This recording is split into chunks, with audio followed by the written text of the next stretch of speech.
Right, today we go on to the first chapter of a new volume, SD39, which is the theme is karma. You notice the number 3 there, this the third volume on karma. There's a lot of things to talk about karma. So don't worry about the book today. I'm going to kind of give you a summary because it's a very long essay on good karma. So I'm just going to highlight a few points. Then if you like on your own, you can read through details here. Some details are very technical here because some scholars are discussing nature of karma. What we're going to do today is going to examine some issues that may concern us, questions you may have. Anytime you're not sure, just put up your hand and ask me. Okay. The first thing we all generally understand about karma in early Buddhism is that it's a very personal thing. It's the most personal thing that we share with others. Right? And karma concerns what are called the 3 doors: body, speech, and mind. You know? Or if you like, you can say mind first. Mind, speech, body. Because the karma is famously defined as intention. So we got to define what intention really means. Cetana. So some people may say, oh, I didn't intend to do this, so there's no karma there. It's not exactly right. For example, let's say somebody is driving a car and he doesn't intend to kill anyone, but he knocks down someone and the person dies. So yes, the person may have no intention, but the other person still dies. So what is the moral implication here? It's quite tricky. Again, here I'm not telling you I have the final answers. What we can do today is it's possible to look at different aspects of this problem and how we can maybe prevent this kind of accident, or maybe what can we do about this kind of situation. To make matters worse, let's say you have a monk or a nun driving a car, and it's possible nowadays, and if this monk or nun knocks down a person and kills a person, well, this is a serious matter, right? Because if a monk or nun kills a human being, he automatically falls from the state of being a monk or a nun. So these are tricky issues, all right? So when does the karma occur? Things like that. Now, of course, when you say when does karma occur, you can look at the 12 links. Right? You find, for example, there is a link that called formations. All right? So it's all there. Early Buddhism gives us a very clear, very detailed explanation of the nature of karma. And of course, if you go into Abhidharma, they go into even more detail, which we don't have to, because suttas themselves are enough for us to understand the nature of karma, nature of the mind. Remember, all this study we are doing is, first of all, so that we can live happily. Our body and speech are restrained, they are wholesome. We don't break the precepts, that first part. And the purpose of this is to have a calm and happy mind, either to be mindful or to be able to meditate. And if we can do that, then the next step is wisdom, right? So to put very simply, a developed body, bhavita kaya, developed mind, bhavita citta, leads to wisdom, right? So this is our training as a Buddhist. It's called the 3 trainings. Training in moral virtue, training in mental cultivation, training in wisdom, right? First training is regarding body and speech. Second training is the mind.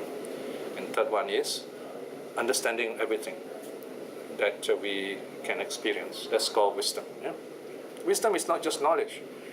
For example, someone knows how to rob a bank. That's knowledge. But it's not wisdom. Wisdom is knowing how to use this knowledge wisely, meaning wholesomely. To be more exact in Buddhism, there is a word called atta. Atta means purpose. And here, atta specifically means in the suttas, the goal of attaining awakening. In other words, from stream winning up to arahathood, or at least overcoming negative emotions. Right? So the purpose of Buddhism, in a simple way, is to be happy. To be happy. When you are happy, you don't break the precepts. To be happy, your mind is calm. When you're happy, you learn more easily, right? We all are sitting here, we are happy. I mean, not many people can sit here peacefully on Sunday, right? Maybe they are going fishing, or maybe they're playing golf, or maybe They're somewhere very busy, they have no time for all this until it's too late. It's very hard to help them, right? But we all here, we are blessed with this time and opportunity to be able to sit quietly here. And again here, while you're sitting here, we have some kind of collective karma, so that we can sit here until, say, 2:30, Nobody's going to trouble us. There's no earthquake. Of course, this building won't collapse, So in other words, we have this wonderful collective karma, so to speak, that allows us to stay together in peace and to be able to study the sutta. We often take this for granted, And if you move, say you travel somewhere overseas, you find that no Buddhist centers. There's no chance to learn Buddhism. So these are workings of karma also. So the question now, is it working as a group or is it individually? So this is what we're going to examine today. So look at page 1. There's a verse there from the Majjhima. It's a very interesting sutta here. It's called the Deva Dutta Sutta. Deva Dutta. Dutta means messengers, right? When you talk about the 4 sights the Buddha saw, there's something called messengers, right? The first 3, an old man, sick man, dead man, these are kind of negative messages. These are called the three great bad things, or 3 great evils. Disease, old age, death. This is pervasive. And it's because of this that troubled the Buddha, and he asked, what caused all this, right? So then he found the answer. Hinted by the 4th messenger, that is the very calm, peaceful-looking, happy monk, or ascetic as he is called, samana. So these are the 4 Devaduttas. But in the suttas you find there are more than 4. There are other Devaduttas also. For example, a little baby crying, so the King Yama says, ask this person who has come before him, have you not seen this little baby born like that, that you too will be born, so when you're born, you're going to suffer, and so on. And then it talks about another Devadutta is a criminal being punished. So in a sense, every time you read the papers, you find somebody gets jailed, somebody is punished, a plane crash. Plane crash is a different incident, by the way. Criminals being punished. So King Yama says, have you not seen these criminals being led away, being punished, being beheaded, and so on and so forth? So he says, human beings fare according to the karma. So don't you realize doing bad things is not good, right? So the King Yama is according to the Buddhist mythology, is the Lord of Hell, and his job is very interesting. His job is not to punish anyone. Well, in a sense, he said to he's like, when you go to the hospital, the first test you go to, it tells you which doctor to see, So King Yama acts like that, say which hell you have to go to. But he doesn't actually punish you. It's just like his karma personified. And the sutta is so interesting that there comes a point towards the end, King Yama started thinking. He says, all these people, all these beings coming before me, they all have seen all these divine sights, these divine messengers, the baby, the old man, the sick man, the dead man, the criminal, all this they've seen, and yet they say they're not mindful, and they have to come before me to be punished, to suffer all these hellish sufferings. Why can't they learn? Why can't they just become better people, So this is where we can say Yama begins to suffer burnout, if you know what I mean. He begins to ask himself, what am I doing? All that I see every day are these suffering people, So, and he thinks, what's going to happen to me? Then he makes an aspiration. He says, may I be reborn in the time of a Buddha. May I be reborn in the time of a Buddha, so that I can learn the Dharma and be awakened. This is very interesting. So, Seven Moon Festival, this right now, we're in the midst of it, right? So you can see in some traditional places, it's big. When as a kid, I saw this big, frightening-looking figure, King Yama, okay? So he also wants to meet the Buddha, become a monk, and becomes enlightened. So Buddhism is very positive. Even the king of hell wants to give up his position, become a monk, become enlightened. That means it's not a permanent arrangement, the role changes. Even Mara also. Mara also can change. All right? Of course, he's the baddest guy around, so to speak, the most evil guy around, opposite to the Buddha. You have the Buddha who is awakened, the theoretical opposite, if you like, mythical opposite is Mara. Okay? But even Mara, he doesn't really go around destroying worlds and punishing people. His favorite hobby is frightening you when you meditate. A lot of stories about Mara frightening monks when they meditate. Actually, to be more correct, frightening nuns more than monks. You know, there's a whole chapter on the nuns, you know. For example, suddenly everything went dark. And there was this earthquake sounds, and so on, you know. Then they go to the Buddha and ask what is it. Usually the monks go and ask the Buddha. Then the Buddha will say, don't worry, it's just Mara trying to frighten you. So the moment we know it's Mara, no more fear. I say, oh, it's Mara. Okay, Mara, I know you. The moment you say, Mara, I know you, don't trouble me, you are safe. Very interesting, you know. Mara is overcome by knowledge. When you know what evil is, you are safe from it because you have nothing to do with it. In the case of the nuns, they are wiser. It's very interesting. The nuns in their meditation will say, Mara, don't trouble me. I know it's you. You are just troubling me. Because Mara appears one very beautiful nun. And Mara says, you are so beautiful and young. What are you doing here? You're wasting your life. You know, why don't you give up all this training? Get married. And then the nun says, I know you, Mara. You're just wasting my time. You know, I'm happy the way I am. I'm going to meditate. And Mara says, oh, she knows me, and disappears. Right? And then another one is very intellectual nun, you know. So Mara appears to this nun and says, what are you doing here? Don't you realize you don't know where this body comes from? Who created you? You know? And then this nun says, oh, I know you, Mara. Don't trouble me. This is all confusing intellectual stuff. Doesn't help meditation. And Mara says, oh, she knows me. Mara disappears. So there you are. If you meditate, you get confused. You can call it Mara if you like, just to simplify things and clear that thought away. All right? So that's good karma for yourself. So anyway, there's a bit of commentary on the sutta name. So what you just heard, in a sense, is the commentary tradition. They get one verse, they talk a lot about it, and we come back to the sutta now. Okay, the quote here says, this bad deed was not done by your mother or your father, or by your brother or your sister, but or by your friends and companions, or by your kinsmen and relatives, or by recluses and Brahmins, or by gods.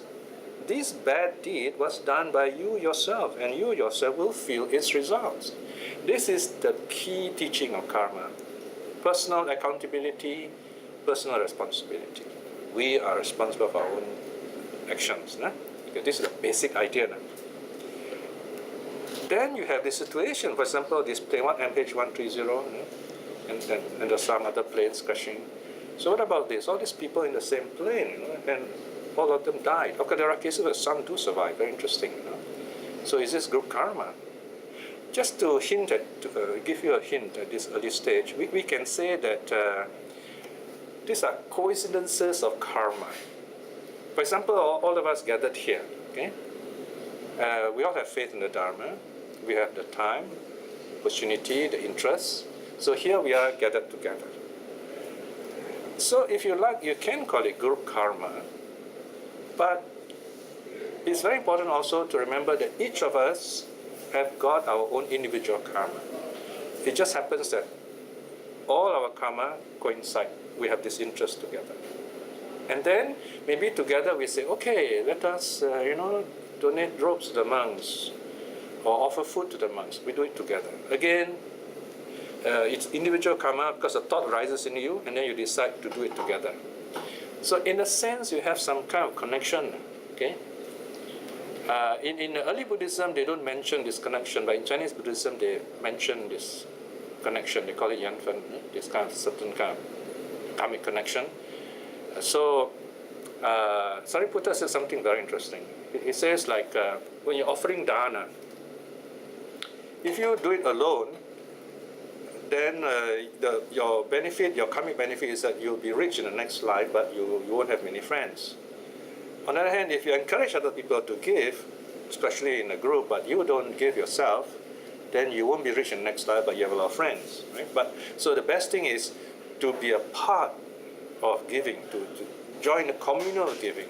So this is very interesting because the idea is not one person must give a lot and then wow, you become rich and famous, but then you have no friends.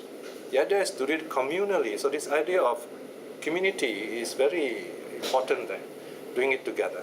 So in other words, there is individual karma here, but we all work together. So because we have this connection, the next life we'll meet again. We meet again, and each time we meet, we are more friendly, we are closer to each other.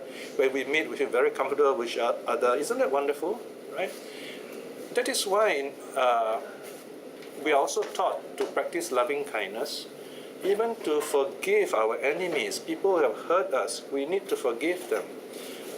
Forgiveness, compassion is kindness shown to others even when they don't deserve it.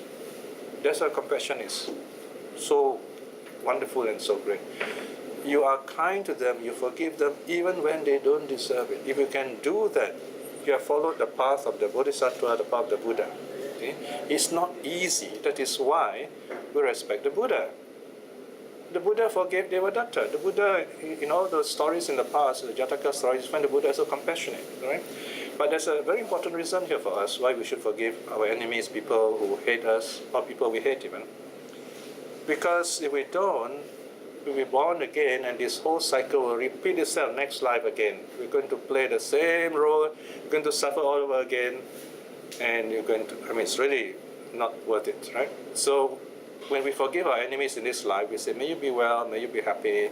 I don't have any intentions towards you. May we learn to like each other, even love each other, understand the Dharma, awaken the Dharma. So next life when we meet, we are happier together.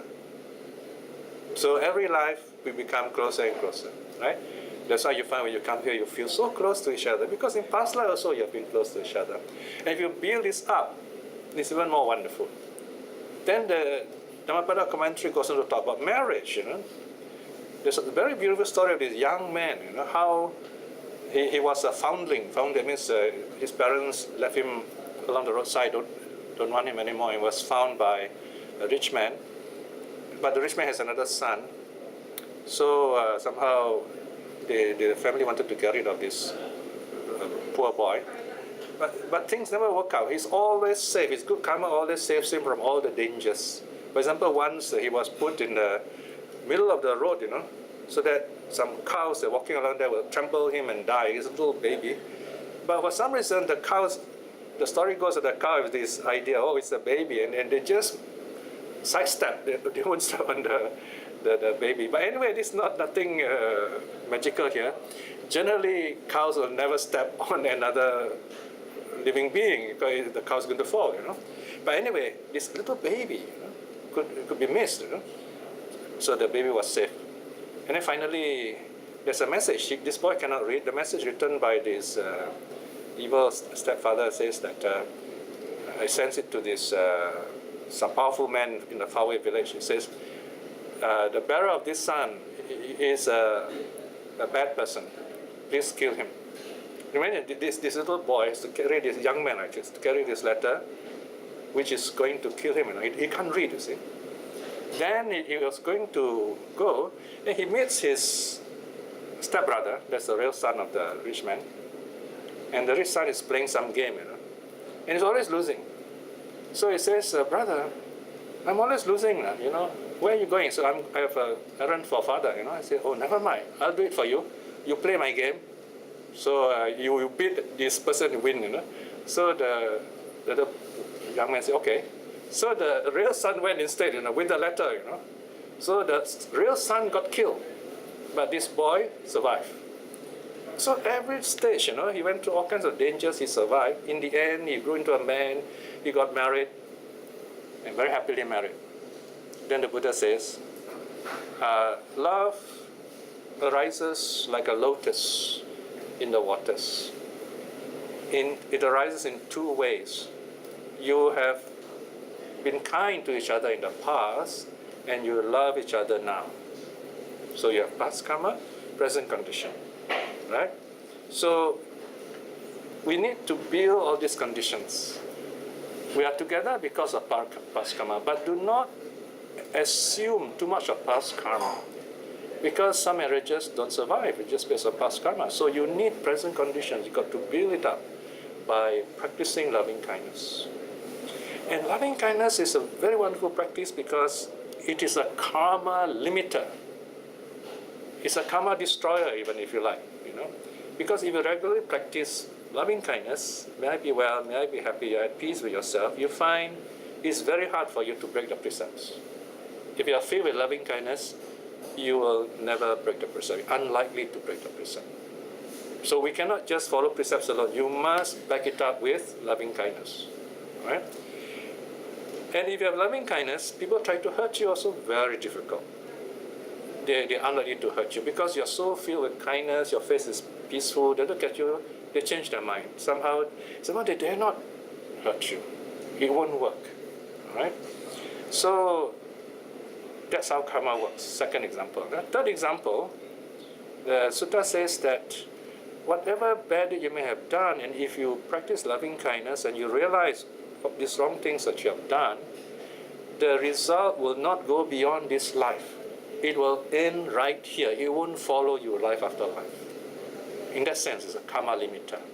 That is why loving kindness is very important in that sense. Yeah? Because we make friends of people around us, so that next life when we meet again, we will be meeting in happier circumstances. Remember, it's not easy to practice, but think of the future when we want to be happy again together. So here again, you see hints of group karma already. Because when you want someone else to be kind to you, obviously there's a connection, you see.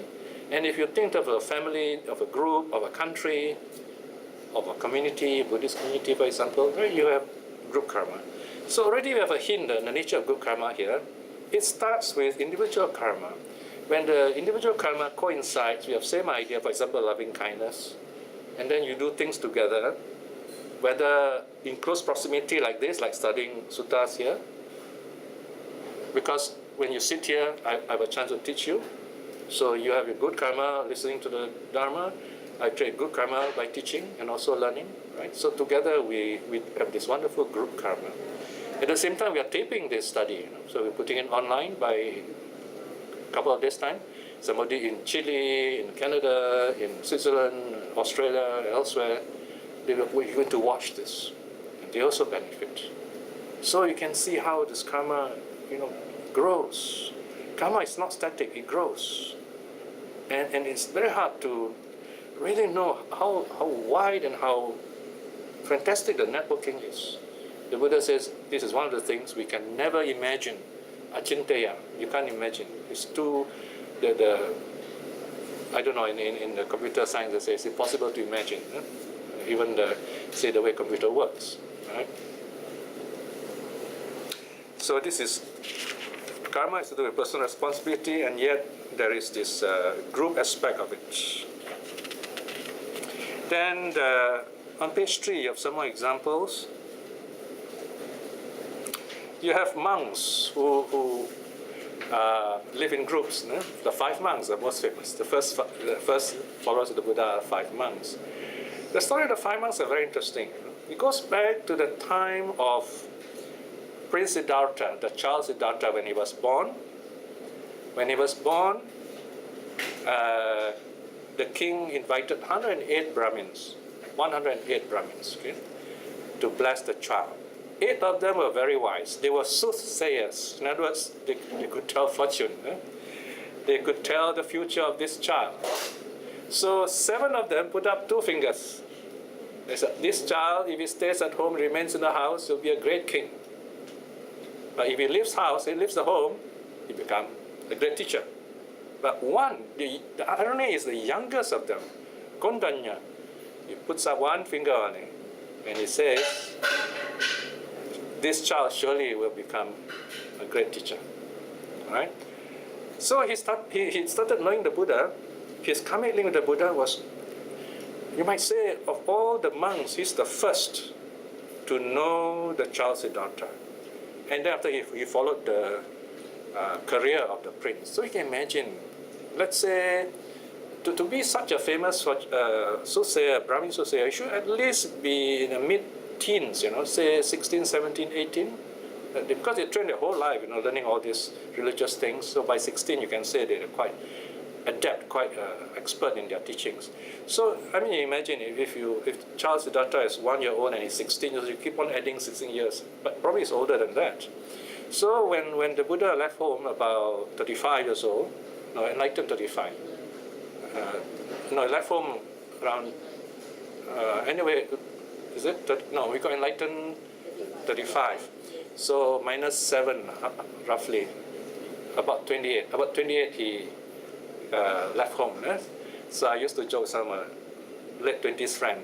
They start talking problems to me. I say, this is the time when the Buddha also start thinking about world problems when he left home. So it's normal that as we mature, we start thinking about serious questions around the late 20s.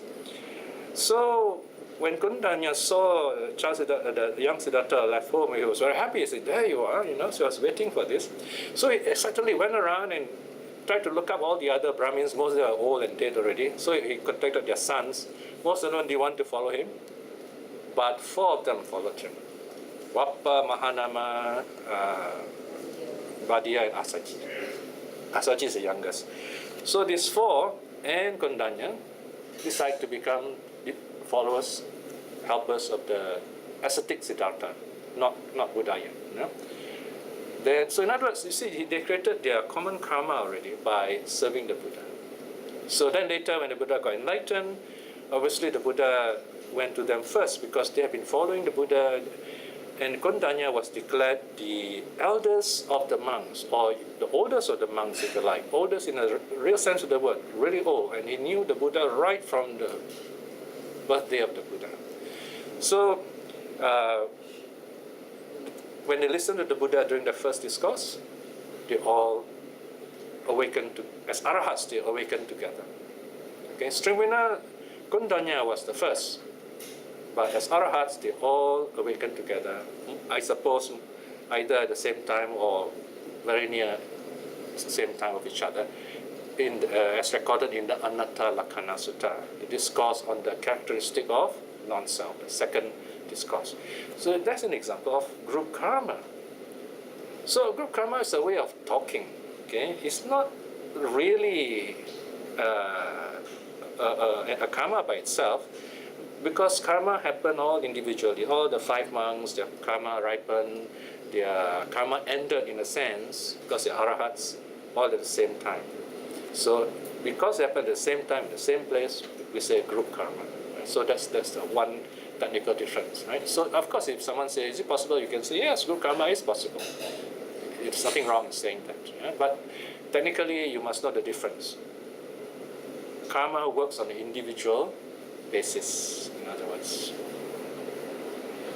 And then you have Yasa and the 54 friends again, right? Yasa, he's a rich young man. In fact, his story is very, very close to the Buddha's life story.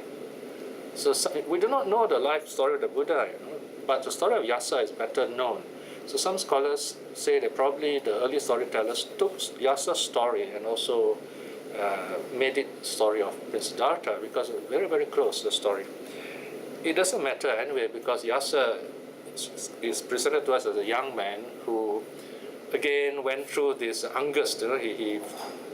He has all the wealth in the world and all the pleasures, very much like Siddhartha. And he realizes everything is going to lose them, and he decides to leave home. Only thing, he doesn't know what to do. He doesn't have the strength of the Siddhartha. He didn't say, oh, I'm going to leave home to find out the answer. He was so depressed, he just got to get out of the house. So he left the house saying, oh, suffering, this world is terrible, And then the Buddha sitting quietly under a tree waiting, no, he's coming, right? The Buddha says, oh, here there is peace, here there is peace. You hear this wonderful voice, the Buddha's voice. So he was immediately attracted to the voice, said, wow, this is a very soothing voice. And then the moment the Buddha spoke, he became a stream winner. So, and then he got 5 other friends. They say, oh, you become a monk? It's nice. We also want to become monks. So they're so close together, they decide to join. And then these friends, they got 50 other friends. such close friends those days. So they all became monks and became the first 60 monks. And when the Buddha had 60 arahats, the Buddha said, okay, you all go forth in 60 different directions. This is the essence of Buddhist missiology. Missiology, the idea of mission, how to spread the Dharma. The Buddha said, the arahats, by the way, they're not normal monks. The arahats go in all over the place. Let not two go the same way. This let not two go the same way also is a symbolic way of talking, Because two, dutiya, means to have a partner. That means a layman's life, So monks are by definition always single, alone. And then the word one, eka, also means focus of the mind, right? When the mind is one, you attain samadhi, you attain jhana. So there is this very interesting word called badeka ratta, which has troubled scholars. What does it really mean, badeka ratta? Right, now the word badeka ratta is a very interesting word with it's been problematic for some translators. Now, the usual translation is Bada is fortunate, Eka means one, Rata means night. So some translators have translated as one who's fortunate in one night. It is one night of sitting in meditation. But it sounds a little limited, this translation. If we translate Eka as one, and there's a very wonderful tradition in the suttas which take the word one, eka, as referring to samadhi, as one-pointedness of the mind, even jhana, that means meditation. So if we take here the whole phrase as meaning, and taking ratta as meaning to delight or delighting, then we have the phrase can be rendered as the one who delights, or the fortunate one who delights in samadhi or in jhana, or the one who is fortunate enough to delight in meditation. So the meaning sounds much more positive. The bamboo grove was given to the Buddha and the monks, right? So again there you see this group karma working. The monks were enlightened, and then there's this connection between the Buddha and King Bimbisara. In a sense, they both became kings, and they met together again. Buddha, the Dharma king, and Bimbisara, the king of Magadha. And their group karma came together again, and because of that, King Bimbisara became a stream winner. Right? So you have the case of the Buddha and this King Bimbisara. And then you have this another story of group karma is Sariputta and Moggallana. They are very good friends. And they are rich kids. The family have known each other for 7 generations. And here's a story where your good karma can ripen anywhere, anytime, if you are mindful enough. Sariputta and Moggallana, the 2 chief disciples of the Buddha, their karma ripened during a festival, a hilltop festival, Giraga Samajja. In Singapore, we would say a fun fair, if you like, some kind of fun fair. So they went to this hilltop festival. There were swings, there were all kinds of games. People were laughing and singing. A very happy Hindi movie. Imagine that, singing, dancing, running here, running there, sitting on those, swings. So Sariputta and Moggallana, these young friends, 2 of them, they were wandering there, seeing what they can enjoy. Suddenly, like in the movie, you see the hero and the heroine talking to each other, and everything else in the background seems to silence away. You know what I mean? You don't hear the background anymore. Only these 2 are talking. So Sariputta and Moggallana, they talk to each other. They say, I have this funny feeling. Suddenly I feel out of place here. Look at all these people enjoying themselves. But don't they realize life is so short? At the most 100 years, we all will die. What's all this? What is all this fun? What's the meaning of all this? Suddenly they felt like everything is so meaningless, Now this is called Sangvega. Samvega, very important word in Buddhist psychology.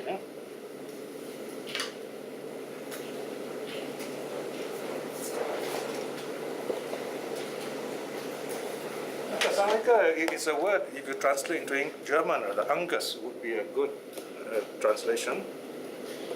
So it's the same feeling that the Buddha had when he saw the four sides, or three sides rather, first three sides. It is the same feeling that the young Yasha felt at home.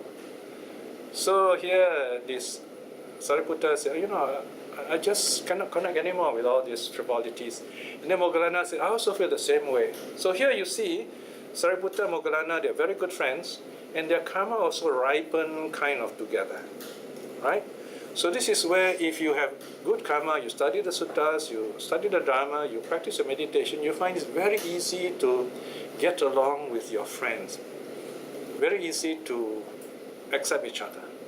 Just as Sariputta and Moggallana did. They are the best of friends, and they both became the Buddha's right-hand monk and left-hand monk, right? But something else happened here. Okay, so they were in this hilltop festival, a fun place, but to them it's no more fun. Now this is one of those very interesting things about spirituality. Sometimes people say we are not religious enough, we're not spiritual enough because we have not suffered enough. Because we have not really seen enough suffering. Maybe. But Sariputta Moggallana saw pleasure all around him. But they realized that this is not the real thing. Same thing with the Buddha. He lived a rich life. With all the pleasures of the world.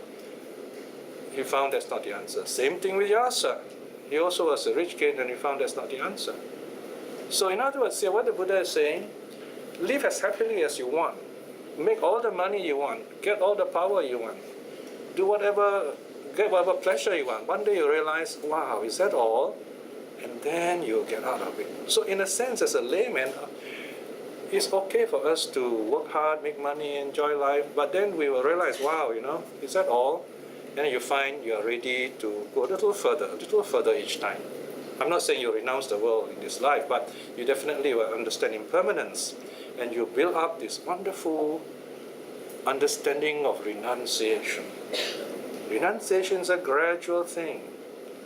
You don't have to, by renouncing, you don't have to be a monk in this life itself. You can still work together as a family, as a couple, or as a single person even. But you learn to let go of negative emotions, right? And you become a streamer, a one-returner. Then later, when you can go into deeper meditation, attain jhana, then you let go of sensual pleasures, your experience of pleasures of a higher mental level, then you become a non-returner, or arahat. So there are different levels of renunciation, in other words. Any questions so far? Okay, next point is different realms. Now here also you have some hint of group karma. Look at page 4.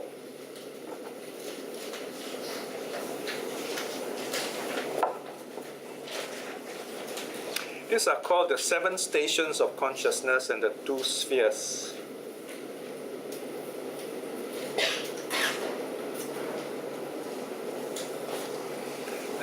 Of special interest, the 7 station of consciousness. I mean, let me summarize because it's quite complicated to go too deep. Now, we are living in the sense world of senses. Okay, human world, some of the lower devas, and then you got the animal world, the preta world, the hell beings, the asuras, and so on. These are the sense world. And now, in the case of the human world, in fact, you look second station. Can you see at the bottom, the second station of consciousness? You got asuras, pretas, animal, hell states. These beings have different body but same in perception. They exist separate body, but their minds feel the same suffering. For example, animals. Animals are by nature timid or violent. They can even kill each other. They are ignorant. No matter how clever they can only be conditioned, but they can be trapped by human beings. So their minds basically are the same in that sense. Yeah. So in that sense, because of this limitation of their minds, they cannot awaken as animals. Okay, they cannot attain awakening like humans. Okay, now then you look at the sense realm, first station. Okay, first station of consciousness. Beings different in body, different in perception. That means we all here, we have different bodies, our mind also different. That means we can develop as individuals. Okay? When you meditate, you can cultivate your mind. So you find there are different devas there, the lower devas, and human beings. Some beings in the lower world, it's possible. No? And then you go up some more, you have other, like certain Brahmas also, they have different bodies, same in perception. Because the Brahmas, they live in a high level, they're joyful, okay, of that meditative joy. And then third station, up some more, same in body, different in mind. Now this is very interesting. In other words, they exist like, I don't know, this is a science fiction thing already, you know? It's like they don't have physical body. Okay? They exist in the same, formless state, but the minds have no form, you see? So their minds exist, but they can like feel their own joy, or they can think in their own if they choose to. Okay, one body but different minds. So it's not a physical body like ours. And then number 4 at the top, fourth station of consciousness, same body, same mind. This is the pure abodes, the non-returners. Same body. Pure abodes is not a station. Here we're talking about the gods of abundant fruit, the gods of radiant glory, the gods of boundless glory, the gods of limited glory. Okay? These are the form realms. Same body, same mind. It's like they're in deep meditation, enjoying the same feeling. So here again, you might say, here you see the action of group karma. They all feel the same thing. But here it's possible to talk about group karma, or rather, result of group karma. Is this clear enough, this part? These different kinds of beings, yeah? What do you refer to? Stations? Station simply means level of being, level of existence. For example, human being, this is one station. How consciousness station itself, how consciousness exists, how consciousness stands. Because the word station comes from the same word, root word for stand, to exist, to be stable. So like human beings, we have different body, our minds also different. Then the higher levels of the gods, on the highest level, same body, same mind also. And yet there are many beings inside, but they are all enjoying the same thing. Now this concept alone is amazing, you know. You see this concept being used by all those space fiction stories like Star Trek and what they call all those Stargate, those kind of series. You know, you find when you travel in outer space, they have to think of these stories, and they come up with the same ideas. But the Buddha thought about all these things 2,600 years ago, long before TV existed. It's amazing, you know, how you get all this information coming back to us. So when you see that kind of movie, you say, hey, that's familiar. No, I was very young, I was a teenager, we used to go to Sunday school, and you watch those early Star Trek shows, which is in black and white. The spaceship, you know, suddenly got stuck in space, couldn't move. Some force have taken over this spaceship. No matter what they tried, they couldn't get out of this situation. Finally, near the end of the story, they managed to communicate with the power that's holding them. With the power said, we are holding you. We, you know, not I. So he says, but how come we can't see you, we can't sense you? Because we are formless. Then I said, hey, they stole this idea from the Buddha's teaching, formless beings. You know? He said, yes, but we are all mind. We are in a mind form, so we can control everything. But now we are releasing you. So we were excited when we saw this kind of movie. You say, yeah, what are you learning in the Sunday school? You see it on TV, you say, right?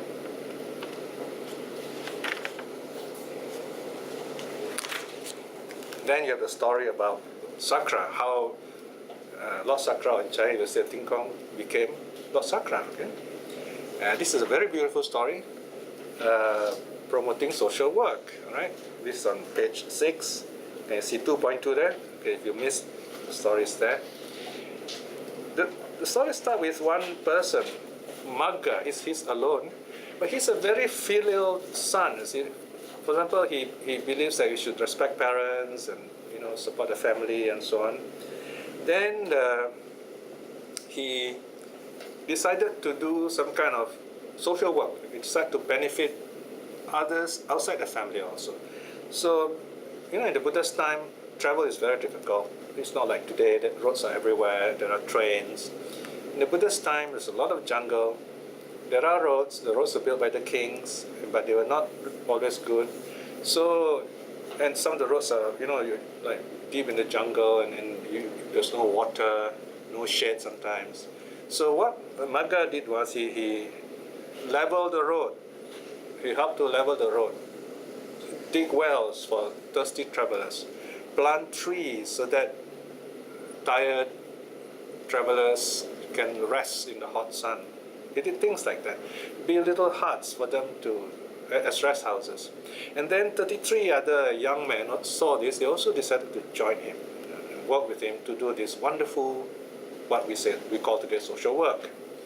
The story became a bit complicated when the local headman became jealous of them. They said, "Oh, look at those young people. Are they trying to outshine me, steal my thunder?" So this headman went to Magga and said, "You're young people. You should be enjoying life. What are you doing?" And so on. But Magga was not distracted. And then this headman was jealous, so he started telling he created a plot, tried to get this group of young people into trouble, told the local king some false rumors. So this young Magga and his friends were called up, and then the king decided to punish them due to rumors. So they were kind of put under, they were covered with some, what they call that, like a mat, so that these horses will run over there and kill them. But the horses just refused to budge. Of course, those days they have the strange idea of justice. So the king said, "Oh, something's wrong here. Maybe these are good people after all." So anyway, the true story came out, and then the king punished the real culprit. So to cut a long story short, this group of young men, they did a lot of good work, so habitually, so regularly. They never gave up. They were never discouraged, even in the face of punishment and threat of death. So that when they died, they became Lord Sakra of the heaven of the 33. All right, so there you have Guru Karma. You have these young people, they're working together on earth, doing good works, and then they're reborn together in the heaven of the 33. So this definitely is a good example of group karma. But remember, each of them have their own individual karma, which coincides with the rest. Some group karma are not so pleasant. Right? For example, the Sakyas. The Sakyas apparently created together, they did something bad. They poisoned the water so that the other group died. So because of doing collectively doing this bad act, they were punished in a sense. Punished, not really somebody punishing, but the karma ripened. How did this karma happen? Okay, this story starts in a very interesting way. It starts with King Pasenadi. King Pasenadi was a very, very powerful king, and he wants to have his influence over the Sakyas also. And the best peaceful influence is through marriage. So he asked for a woman from the Sakya clan, a princess from the Sakya clan, for marriage. The problem is that the Sakyas, they were Kshatriyas. Kshatriyas means the noble class. This noble class, they are very jealous of their power. The idea of power is that it must be kept within the Kshatriya tribe. So they don't allow exogamy. Exogamy means marriage outside the clan. Marriage must always be within the clan. So the power is always retained in the community.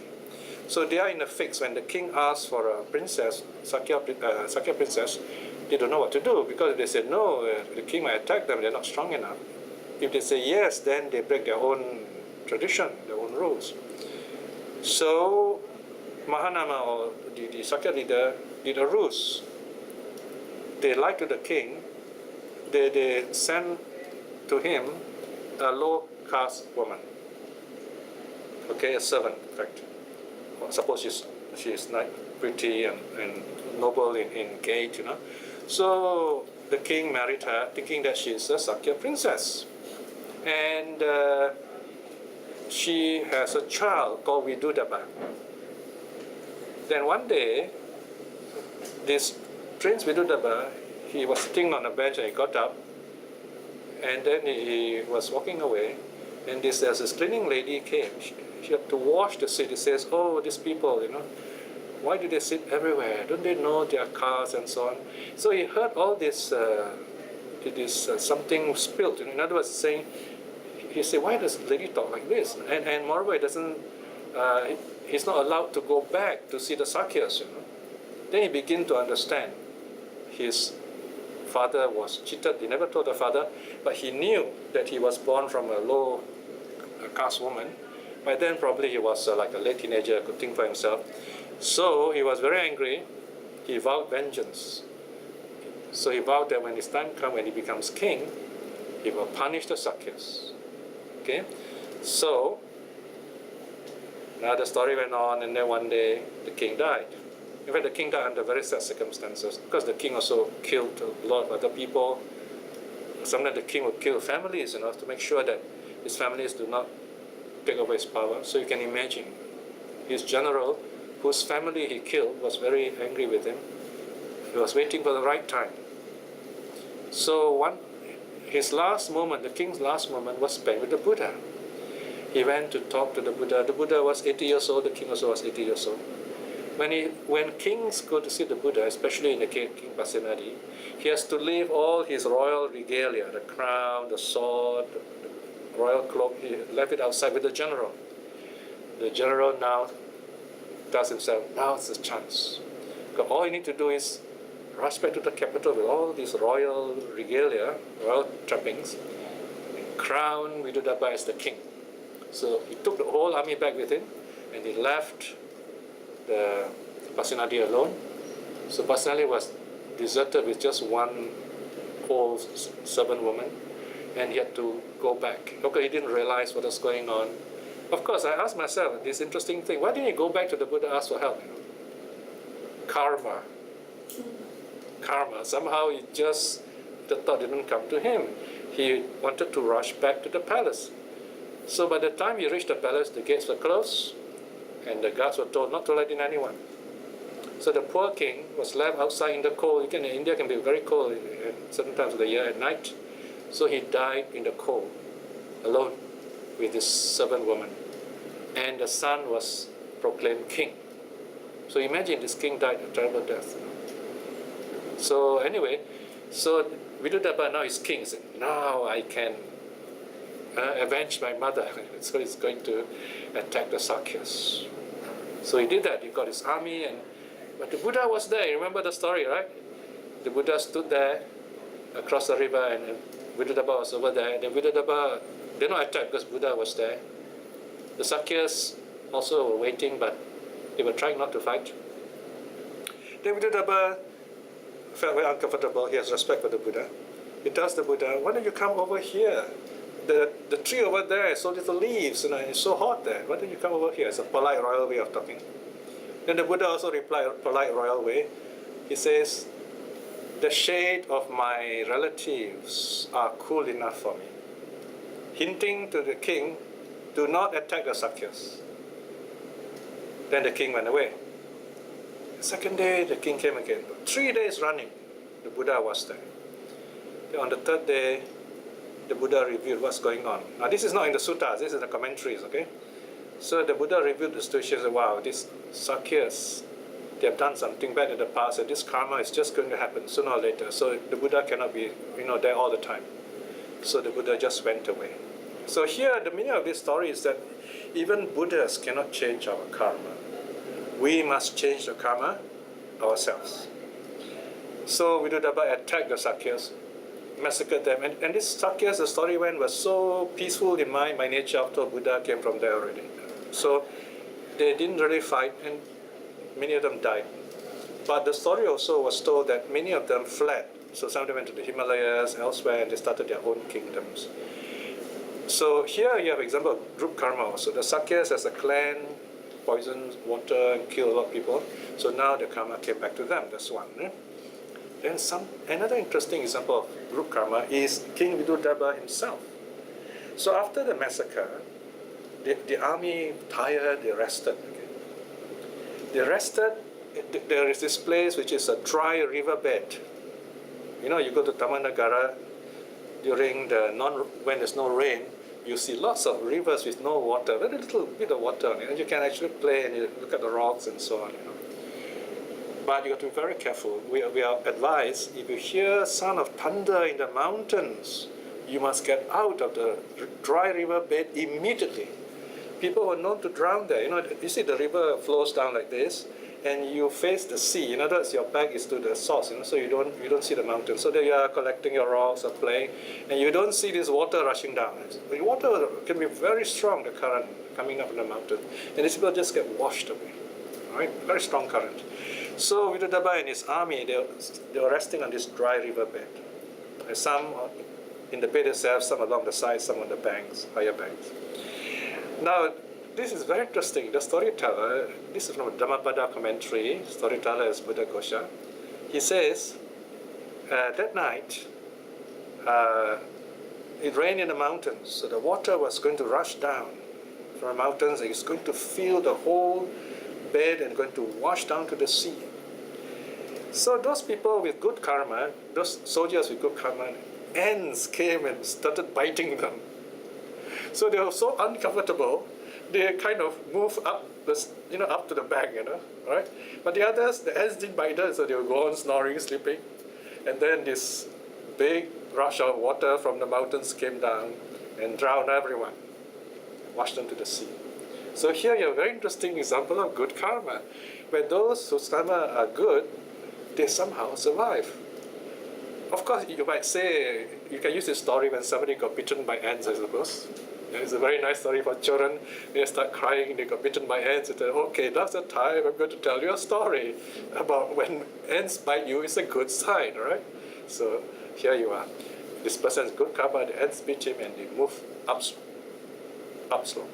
Okay? So you have another example of how group karma works.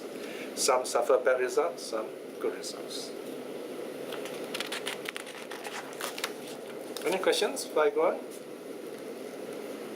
Yes. Mentioned in the Shakyan Black Kingdom, some of the Himalayas.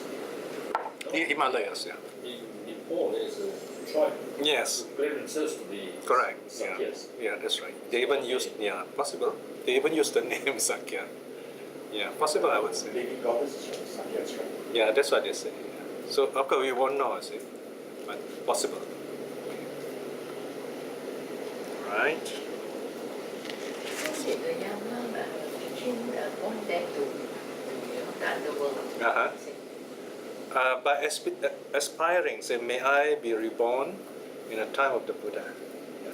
So in a sense, because of his karma, I'm not sure whether it's good or bad, he is reborn as King Yama. I mean, he's not really a violent person. I mean, he's kind of he's very much like a conscientious Chinese judge, if you like, What's the famous Chinese judge name? Yeah, like Justice Pao, that kind of, so he passed away, became King Yama.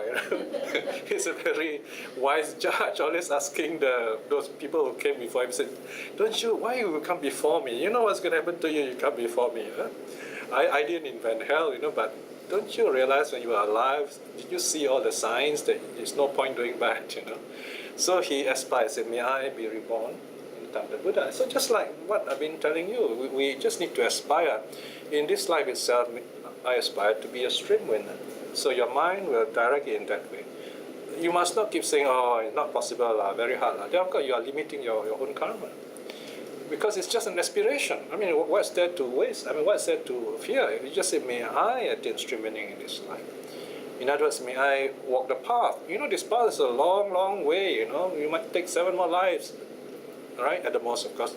But one life could be one whole world cycle. It's a long time. Some people will say, yeah, I would still want to enjoy life, right? Don't worry, 7 lives is a lot of time. Otherwise, you know what convinced me? Because the alternative is not very pleasing, you know. You're reborn as an animal, hungry ghost, hell being, asura. That's terrible, isn't it? And that's going to take a long time before you come out with that kind of state, you know. All right? Okay, so that is, it's called aspiration. Okay? Then you have the famous story of the bats. Okay, this is on page 9, 2.4. So this is where even animals can benefit from the Buddha's teaching. Now we have this famous saying, that famous quality of the Buddha, that he is Sattha Deva Manusanam. Remember what that means? Teacher of gods and humans, right? But something is missing there. Teachers of gods, humans, and animals also. You can actually include animals also. Of course, animals can't really understand us. I've tried so hard to teach Dharma to my 2 cats, but they still only meow back at me. But it's okay, they're really close to us. So when I translate my sutta, this cat will sit right in front of me, not knowing it's blocking my view of the suttas. So, but they can sense that we are kind to them, and so they feel very peaceful. So animal can sense that. So here there is a story of these 500 bats, and these bats, you know, they hang from the top of the cave, right? So it happened that there was this group of monks, they were living in this cave. This actually is an Abhidharma story. So these monks, they were chanting the Abhidharma, okay? But they can well chant suttas also. And because when you chant, you have this very nice sonorous voice, very peaceful. So these bats were listening to all these very happy sounds. So the story went that when they died, they were reborn as 500 monks in the Buddha's time who could understand the teaching. Okay, so you can imagine even bats have a chance to be reborn, not only as human beings, but as monks. And there are many stories of animals being reborn. Normally they cannot be reborn from animal state straight into humans. Usually they will be reborn in the heavens first. Okay? For example, the horse Kantaka, the Buddha's horse, remember? Realizing the Buddha, the Prince Siddhartha is going to live home forever and this horse will not see him anymore, the horse is said to die of grief. But at the moment of dying, the horse felt very peaceful. You know? So the horse was reborn as a deva in Davatingsa heaven, heaven of the 3, called the Deva Kantaka. And then there's the story of the frog, Manduka Vimanawatu, the frog. Okay? The Buddha talks in open air, so there are animals around. So there was a frog there. It's a very beautiful story. This frog was listening to the Buddha's voice. You couldn't understand what the Buddha is saying, but the Buddha's voice was very peaceful when the Buddha talks. You know, some people have a very nice voice. And his mind's at peace. There's a farmer standing nearby with a stick and accidentally poked the frog. He died immediately. But because his mind is so peaceful, listening to the Buddha's voice, he was reborn in the heaven of the 33. And at once, it looks very beautiful Deva. He comes down before the Buddha, worships the Buddha and thanks the Buddha for the Dharma. And then he recites his Deva verse. This is recorded in the Vimanawatu, the story of the heavenly mansions. And then you have the famous story of the Buddha living in the Barilaya forest, all alone by himself. Okay? So the elephant watched the Buddha, what he was doing, and then he imitated what the Buddha did, boiling water, the story of how the elephant boiled water.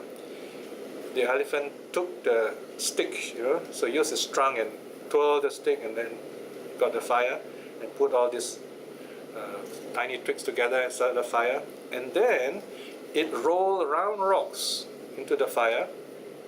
And then in the meantime, while the rock is heating up, it goes and gets some water and put the water in a depression in a rock, and then after that roll the hot rock with a stick, right? This is a new meaning of hot rock. So people doing dance, you can say, okay, I'm going to tell you a hot rock story, okay? Here you are, a real hot rock. So the elephant rolled the hot rock into the water in the depression in the rock.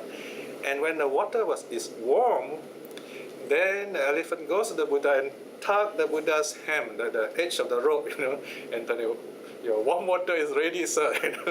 So the Buddha goes there, use the water to wash or to drink. It was very cold in the forest. Now at the same time, a monkey was watching. Saying, "Oh, this is interesting. This elephant is taking care of the Buddha, and this monkey also feels very good. And the monkey must do something." So what monkeys does, So he got some. One version of the story says he got some nice mangoes. Indian mangoes are amazing, I tell you. At this period, you got some Indian mangoes being sold, and then some version says he got some honeycomb, for the Buddha. So he came down and he gave it to the Buddha. And some temple you see they have pictures or even images of this elephant and the monkey. So this monkey put the offering in front of the Buddha, and he went back to the tree and then watched, see whether the Buddha will accept it or not. When the Buddha took it and ate it, the monkey was so happy, and like what monkey does is jump up and down, and so happy, jumping from tree to tree, and then it missed a branch, and it fell. There was a sharp stake. It fell straight there. It died, but it died happy. It was reborn in the heaven of the 33. The elephant followed the Buddha right when the retreat was over. Followed the Buddha to the village. Then the Buddha turned back and said, "Stop! You cannot follow me, because if you go to the village, the people will capture you, catch you. And elephants will not be able to meditate, so you can't follow me to the monastery either. So you got to stay in the forest." So the elephant died and then was reborn in the heaven of the 33 again. So these are stories of animals that awake, that became devas. And later they come down again and thank the Buddha and so on. And as a deva, of course, you can still do some kind of practice of the Dharma. Because lower level devas possible. Okay? So here you see not so much good karma, but more like it is possible even for animals to attain some, go to heaven and then come down again to human level and then become monks, for example. Yes? You mentioned just now about cats. Mm-hmm. Because we have one of our sister. Uh-huh. She's like Mother Teresa for cats. 5 a.m. to 4 a.m. Okay. Sister Mona. Uh-huh. She will go down and feed the cats, neighborhood cats. I was told that she has about a dozen cats herself. Okay. So I was telling her that Piya was saying that the cat Yes, dies. yes. So then become deva will help him. Yes, So yes. she wants to know which sutta is that. Oh, no, this one is, okay. You ask her to email me, we'll send her I've written a reflection on all the stories are there, references. This is the cat, the elephant and the monkey is in the Dhammapada commentary. And then the frog story is in the Vimana Vatu, story of the heavenly mansions. Kantaka is a Jataka introduction. Yeah, but anyway, I've written reflection on this. Animals go to heaven. So I probably send it to you. You can send to, or if we forget, tell her, just write to us. We send the story to her. Yeah. So in other words, it's good to be kind to animals, basically, not just cats, dogs, any animals for that matter. Now you have seen how some people they are even friendly with lions and other animals. So of course you need extra courage and loving kindness to do that. And to spend time with all these animals. Yeah? So it's possible. Okay. Any other question?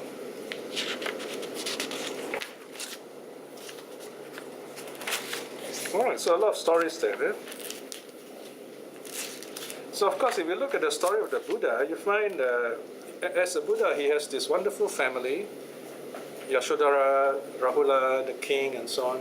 So even the Buddha has done some very good karma to have this happy family from which he became Buddha. Because he had come from a family which is, unstable, lots of problems, then you find we would say, oh, the Buddha left home because of family problems, But in this case, it's just the opposite. He's got everything right. When he got everything right, he says something must be wrong, right? So then because other people are suffering, right? So he says this cannot be right. I'm enjoying life, but I see suffering all around me. In other words, sooner or later I will come to that same level. So this is not good, It's just delayed suffering, that's all. So there must be a way out. Some people say, oh, it's negative. It's not negative at all. This is reality. In other words, we're looking for a higher happiness, a true sense of happiness, in other words. So here, let's take a group karma. Let's say, is there such a thing as everybody will suffer in the same way? It's not so easy, Like I told you just now, the story of King Vidudabha's soldiers, not all of them suffered the same result. Let's take a case of a group of bank robbers, okay? They decide to rob a bank. You have the leader who plans everything, and you have someone who's good in certain technical things, and you have another person just follow, and has no will of his own, so to speak. So when they're all caught, they all got thrown to jail, you might say, right? But then again, it's not so simple, Maybe the judge will kind of carefully measure them and say, okay, this leader, of course, has to spend longer years. On the other hand, this person is coerced into doing this, or maybe he's set free. See? So although they do as a group, you find that the result is not exactly the same. But there are certain similarities in the karma. They'll get caught, they are punished somehow, right? So there is this gradation of karma also. Same thing when someone does good. Let's say a surgeon operates on a patient, okay? And the patient survives. Of course, the whole group, the operation group will be very happy, of course. But in terms of karma, you might say the greatest karma will be the chief doctor there and so on. And the other assistants also enjoy good karma. But it's very hard to measure, okay? So we're talking about comparatively great in that sense. Now, what if the patient dies? Who's at fault? Of course, here you might say, assuming that everything went well, but the person didn't survive, we might say nobody is at fault, in the sense that everyone has done their best, so actually the medical team is still doing good karma. But if something went wrong, let's say the anesthetist made a mistake, then of course you might say it will be his karma. Yeah. So you got to see the situation one by one. There is no overarching easy answers for group karma, right? So sooner or later you got to go back, analyze what the individuals did. What about a big company? Let's say nowadays there are so many of these multinational MNCs and so on, corporations. Some of them, they spill oil on the sea. They were careless. They never followed the rules. Whose fault is it? Is it the captain's fault? Is it the soldier's fault? Of course, we can easily blame the captain, but then he's just following orders, So you follow the chain of the grapevine. It goes up to the top guy who had this kind of policy, you see. Right? So in that sense, we say that's the person where the main karma lies with. So in a sense, in the law also, they're looking for this kind of person who really is culpable. See? So it's very similar to talking about karma here. So people can work in the same company, even though that company, let's say, cheats people or destroys the environment, the bad karma on the lower level is not so bad. But anyone working in the same company, of course, they won't feel good because it is wrong livelihood. But their karma will not be as bad as the top person. Right? Of course, if they realize this thing is really bad, it's wise for them to get out of the situation and get a new job, for example. Although their karma is not that bad, So what I'm saying here is there are times when we have a chance to get out, and we should get out if we can. If we can't, it's okay, then you understand in this job will work, you do what you can. There are cases where even the public executioner, it's called something like Tamba Datika. He was a very ferocious, wild robber, very fierce robber at one time. Then he became public executioner. That's a job nobody likes to do. So he met Sariputta, so he gave up all this killing. But remember, he's been killing all these people and chopping their heads off and so on, so he felt terrible about this. So the Sariputta taught him the Dharma and taught him how to let go of all these thoughts. And the story went that he actually, when he passed away, he was reborn in the heavens because he never thought of those negative things. So there's hope here, see? Hope in the sense that if you learn proper mindfulness and meditation and your mind is strong enough, right to the end, you are at peace with yourself, even the worst criminal can go to heaven. But not becoming a saint, but it's quite different, Okay? We got to be very careful here because some people misinterpret the story and say, oh, it's okay to kill, as long as you meditate, you go to heaven. It's not like that either. We are talking about this man who met Sariputta, a very wise monk, who was able to guide him. See? So these are rare examples. There are hardly a handful of such examples. It's possible, but very difficult. Drunks are not so problematic. There's a famous case of what they call this man who was drunk, So the Buddha taught him Dharma, and he gave up drinking. He's a famous drunk, but he gave up drinking, and then last moment his mind is peaceful, and he's reborn. I think he died as a streamer, I think. So the monks were like complaining, they say, how can the Buddha declare he died as a streamer? He was a drunk. Then the Buddha replied, says, well, when he was passing away, his mind was steady and pure. So there again, last thought moments. So in other words, we always have this opportunity to help the dying by teaching them to be calm, to be at peace with themselves. Very important. And you yourself must be peaceful, otherwise it's very difficult for them to feel it. All right? And of course, when you deal with the dying people, there's a famous mantra you must remember. And this mantra has very deep meaning, not some things you don't know the meaning of. The mantra is, although my body is sick, my mind will not be sick. This is something, tell this very sick person, this dying person, it's a wonderful advice. And then explain what this means to these people. Okay? Well, we are almost finished with all the examples and stories. So in other words, when we talk about group karma, you find that the concept is useful, but the actual operation is always on the individual level. Take, for example, the government running a country, see, right? In a sense, there's no such thing as the government running a country, you know what I mean? Because they're all individuals. But these individuals, they work together in such a harmonious and united way that good things happen. That's another example of good karma. Harmony, unity, commonness of ideal, things like that. Right? So when you talk about group karma, same thing. Just like simple ideas, all of us gathered here, how we get together, we come here on Sundays, we listen to sutta study, each of us do our own practice. And whenever we gather here, we have a sense of security, familiarity, we feel safe with each other, we feel friendly with each other, we feel comfortable coming here, we feel very good. If you measure your blood pressure here, it'll be below 130, I think. You'll be very 120 even. And you feel good, right?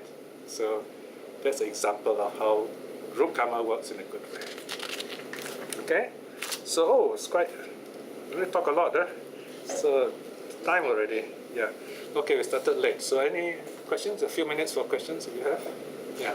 Talking about good karma, Piya, what do you think about the latest MES? Yeah. Is it good karma?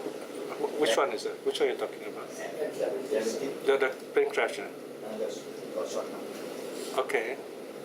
Like I said, each of them somehow their karma ripened and they happen to be in the same place. There's no survivor. Okay, so you might say all their karma are such that the moment there's opportunity, it will ripen. It doesn't mean that they all will die in a plane crash. That's not the meaning here, It means that their chances are, it's like there is a window opportunity, So all their windows cross each other. All right? So there's a plane, it's flying in the air, something happened, and these people, their karma are such, and they all went into this plane, and there were a few people who didn't go. Last minute, something happened, all this hard to explain, you see. So all those who went into the plane, they had this window of karma which overlapped. Their time has come. It need not be a plane crash, it could be something else. You know? They could be maybe riding a train for that matter. And the train crashed and then exploded. They all died together. Right? So, overlapping of karma. So, don't think of karma like one point. You might say it's more like a window, you know, easier. That means there are these possibilities. And then it happened. The occasion is right. This is a simple example. Let's say some of us here, we've got hundreds of people here, some of us are carrying water. And a few of us carrying gasoline. And we are all mixed up, you know. And suddenly there's a fire, you know. So of course those with gasoline will get burned, right? It's like that, you see. And those with fire, they will just move away. They don't get hurt. So something, so the gasoline represents bad karma, water represents good karma, something like that. So in other words, the time is up, what you're saying. In a sense, yes. In a sense. But it's not fate, you know. Because here, no one like say, okay, you know, like Zeus in the sky say, okay, we're going to do this now. It just happened by itself. Okay. In a sense, it's like chance, but it's not, because there are conditions working there. So we don't use the word chance, we use the word conditions. Conditions. For example, there are planes, right? So we cannot blame the person who invented the planes. It just happened the planes are conditions. So there's no one to blame. No one takes charge of karma.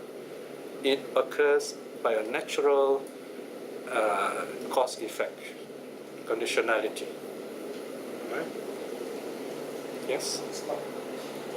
Earlier on, before you started, you said karma, in my mind, volitional. Sure. Yes.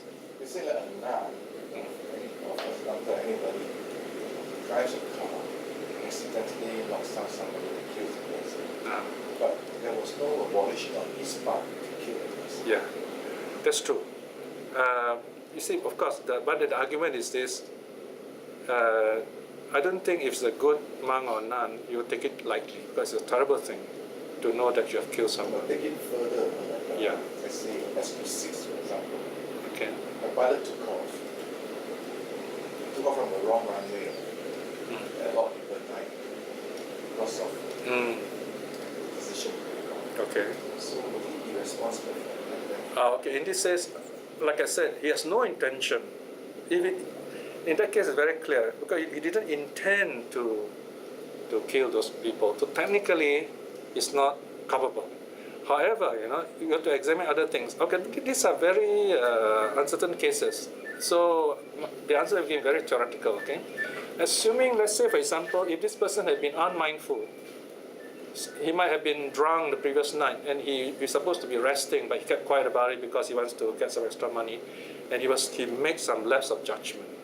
Then he's culpable because he was careless. Even if we don't tell anyone, that's going to bear on him, burden him for a long time to come. Because he should have said, no, I'm not fit to fly this plane. So there are many attenuating circumstances, there are mitigating circumstances. In other words, there are things that contribute to it, things that lessen it. So we've got to, first thing is, no intention, okay, to that extent, karmically speaking, he's not liable. But legally speaking is another matter, depends on the laws of the country. But karmically, he's not responsible, okay, in that sense. But then again, he has to face other karma, you know. If other relatives, the relatives of the dead people found out he's the pilot that is walking in the streets, he won't be safe. Like, that's what happened to Angulimala, you see. Although he, in a sense, he was free from his karma, but the people remembered that he killed, when he was a robber, he killed their husband, their wives, and so on. So they threw stones and rocks and sticks at him, and he was hurt. And he went back to the Buddha, and then the Buddha says, oh, Angulimala, this is your bad karma, let it pass, and you will be finished with it. So what I'm saying is, there could be other karma ripening also. So that's why, in that sense, very complicated. Now, coming back to the monks and nuns case, if they did not drive at all, they wouldn't have killed. It was much simpler. So when people hear, oh, a monk killed someone on the road, so imagine the kind of talk. It sounds very bad, so people lose faith. So the Vinaya, the Buddha says that whatever a monk or nun does, he should not make anyone lose faith. So things like that. So you have to see a bigger picture in other words. Yeah. So this, I'm not saying these are easy questions to answer. They are very complicated. So we all need to think for ourselves. We need to take the steps to lessen our burden of karma and do our best to provide this good opportunity for good karma to occur. That's our task as Buddhists. That's why the precepts are there. That's why mind training is there. Okay. All right. So, any other questions you'd like to ask? Or yeah. You say, for example, we get together is sort of good karma. Mm-hmm. Yeah. How do you explain a group of Christians together came to their God? Mm. What kind of good karma? Okay. Here again, I can only give a theoretical answer. Okay, depends what kind of Christians. There's some who are open-minded, some are also open-minded. Now, believing in God idea is regarded as a wrong view because there's the non-existent being, imaginative idea. But each of those people gathered in that congregation, you find they're all very different. Some of them are very open, some of them are there, they're not actually religious. For example, in Korea, you find the president there is a Catholic but non-practicing, and so on. So they have their personal karma. But because they have this wrong view, you find that there are certain things they're likely to do. For example, they don't mind lying in court. To them, this is human law, no need to respect. What we fear is God's law. They have that kind of delusion, you see. So you find the karma will act on them in this way. It's especially delusion, because they have all these wrong ideas about karma. They don't believe in karma anyway. The idea that God will forgive you, this sort of thing. So this will create a delusion. So next time if somebody is suffering, they will say, oh, too bad, this is God punishing you instead of helping this person. So you find one thing leads to another, right? So even though they're gathered together, you got to account for individual thinking. Because some of them, although they are there, they might not be really thinking the same way as the others are thinking. It's just like this corporate, this company. You find the company say, okay, we must make as much money as possible, or the bank, make as much money as possible. And you find all the workers, they have to listen to the boss, but not all of them act in a nasty way. So, yes, we can say in any religion, any situation, there are those who do good karma, even in Buddhism. There are those who do bad also. So it is a very individual thing. But there are occasions when certain good karma may get together, or certain bad karma may coincide together, and then something happens. So that one is, then maybe you can see the result sometimes, not all the time. So good karma is not easy to really understand, but I've given you some basic idea today. Right? So you got to ask yourself, what kind of mind is there? Is this mind rooted in greed, hate, delusion? Any of this? Delusion is always there, although we're not, if we're not aware of it, delusion is there. Of course, as Buddhists, we make extra effort to make sure delusion is minimized. So as long as there's greed, hatred, delusion, there is some bad karma there. If there is non-greed, non-hate, non-delusion, there's good karma there. This is called intention. Okay? Anyway, you can go back, read up some things here. This is the whole details are given in the long essay here. No? So you would say that if, let's say, you go to a place of worship, and the person there, be a monk or a pastor, talks bad about other religion, so would that be an element of hatred there? It depends, yeah. Sometimes you can say good things about other religion, but you have hatred in you. Sometimes you can talk bad about other religions, but you have good intention in you, because you want to warn people not to get into trouble. So how you talk about it. So sometimes you can keep silent and you have good intention also. So that's what we mean by intention. Yeah. And of course, if someone can have bad intention, we can respond with good intention. That's another way to prevent the effects of it upon us. Or even you might even help this person to change his or her way also. So karma can be, in a sense, can be changed. Not the old karma, but the new trend can be redirected, so to speak. It's possible. Karma is so volatile, so uncertain. So in that sense, we can, to some extent, take charge, but you must sustain it That's why we need to regularly study the suttas, regularly meditate, have good friends, spiritual friends, because we can forget. And we get caught up in the wrong environment, then we say, oh, it's okay to do this wrong thing. Right? Okay, it's very fun studying today. So we're going to study some more things, right? Coming up about karma, so you still have a chance to ask more questions in the future. Okay, so just short announcement. Mining Center is moving to Shenton House starting 1st September. Shenton House, Shenton Way. You know Shenton Way, there's this so-called Golden Bridge right there on the 3rd floor. The place is smaller, so it's a much smaller burden for us. And it's hardly about a third of this hall, I think. Like about 10 people can fit there. Because we are removing all the furniture, so we just have just enough space for ourselves. The location is good. Okay, let us close this study with a short reflection. Today we are gathered together with a common effort to study the suttas, understand the Dharma. So this is an example of good group karma, but each of us have our own individual intentions and good thoughts and our aspirations to become better people. Reflecting in this way is a wonderful good karma. By the power of such karma, may we attain peace of mind, happiness, and prosperity in this life itself, so that we may continue to practice the Dharma and cultivate our wisdom. And by all these good deeds we have done through our practice of generosity, our practice of the precepts, our practice of meditation, and so on, may we attain stream winning or aspire to stream winning in this life itself. In this moment of peace, let us send out our loving kindness to all the beings, to everyone here, especially those who work very hard for this place, and also to our relatives and loved ones, that they be well and happy. And to all those whom the Dharma have not touched, that they may awaken to the Dharma and be happy and have right views, so that they are liberated also. May all beings be well and happy.